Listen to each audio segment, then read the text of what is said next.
In this video, I'm going to talk about the scripting for Death from Above. Death from Above is a single-player co-op boss battle for Gears of War. So here is an overview of the Kismet for Death from Above. This is a two-phase boss battle. So the first phase, you're fighting normal General RAAM. So there hasn't been anything altered as far as his AI is concerned. In the second phase, I've kind of faked an AI for General RAAM, and I've dubbed him Super RAAM. And what I mean by faked is, since I don't have access to the Unreal scripts, you can only extend off of other AI in the game, but in extending off those AI, you have no access to the hit points for those AI and some other attributes. So I decided to fake General RAAM's AI by having a skeletal mesh of General RAAM and setting up different matinee sequences for that skeletal mesh, making it play different animations, making him walk in different ways at different times, make him say different things, make him play different facial animations. So I'll try to go through this step by step.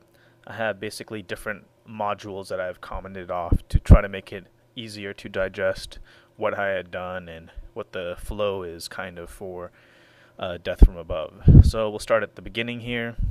So level startup, I go ahead and teleport Dom to the appropriate place and teleport Marcus to the appropriate place and play the intro music and set the overall difficulty for the level. So in setting the difficulty, I use the path choice system that was built into Gears of War. So I set up 3 different difficulties: Wisp mode, average, and batshit insane. And these difficulties, I got the names for these basically from the difficulty settings that were set in Gears of War. So I didn't come up with these names, these were already set in editor. So after setting the difficulty, I play some intro chatter. So this is just some chatter between Marcus, Anya, and Dom, just letting the player know that the Hammer of Dawn is available and you should be ready to go. And after playing the intro chatter, the players walk forward through this cave out to an opening, and they hit a trigger, and in that trigger we play the intro cinematic for General RAAM. So you can see there are a lot of different objects that are involved in this cinematic. Basically, these objects are referring to the Reavers, General RAAM, different cameras, different emitters. I'll go quickly load up the matinee just so you can get an idea of what's going on. And basically, in this matinee system, I can sync up how I want different actions to occur. So you have a director group. In that director group, you can set which cameras you want to cut to when you want to do some fading, when you want to play different events. And then I have each Reaver here move a certain amount of distance over some time, play a different animation. Then I have some sequence of actions controlling General RAAM, so different sound effects for his footsteps, his facial animations, his regular animations, keyframes for where he's moving and how long it takes for him to move there.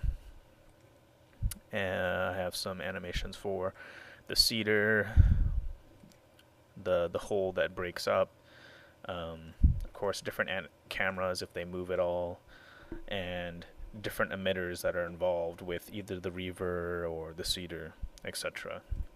So this is how I kind of put together the intro cinematic for General RAAM. We'll exit out of that. So you can see here, I play that cinematic, then after it's done, I toggle various attributes for different objects. So we'll toggle the cedar visibility, toggle some sounds, play different sounds, toggle some dynamic lights off that don't need to be used anymore because they're just for the cinematic. Then I go ahead and do some cleanup. Now normally this would be handled, so right here I'm basically destroying all these objects that I was using in the cinematic. Normally if depending how the level was designed, so this level is fairly open in nature. If it's was a little bit more modular for a normal level, something that wasn't a boss fight, you could potentially stream in and out that data. So one of the things that I do have planned is to set this up so that this data gets streamed out, which to some extent is effectively deleting it, but it's not as elegant, of course, as streaming out the data. And then once that's done, I make sure to turn on some cleanup.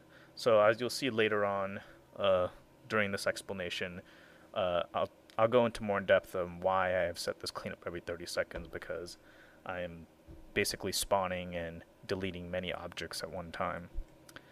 So after the intro cinematic, we go ahead and start the first phase of the boss battle. So in this first phase, you have to deal with normal General RAAM and a Cedar. And depending on the difficulty, I've set the interval at which the Nemesis spawn from the Cedar, so 10, 5, and 0 respectively. And for General RAAM, he's basically exactly the same as RAAM from Gears of War. And once he dies and the Cedar dies, then we start the second phase of the boss battle. So I check basically to see if both of them have died. Once both of them have died, then I toggle certain attributes, make Dom move to Marcus if Dom is not a physical human player, and then I set up the scene to play a little bit more chatter. So there's some chatter between Marcus and Dom right when you kill RAAM, and also Marcus and Dom right when it goes to phase 2 of the boss battle. And if Dom is not a human player, I thought to make it a little bit easier on the player, every so often Dom would try to move to Marcus to provide more support. And also, I guess it gives you a sense that you at least have a team member near you all the time. You're not wondering, where did Dom run off to? Where is Dom? And okay, so after you have killed RAAM and the Cedar in phase 1, we begin phase 2 of the battle. So in phase 2, we have a little intro cinematic for General RAAM, and that is set up very similar to how I set up the intro cinematic for General RAAM in phase 1. And of course I have some globals controlling their various Kryll that move around in this first section. So I have different variables that are here to tweak that appropriately, whether for frame rate or just to make it look a little bit more fluid.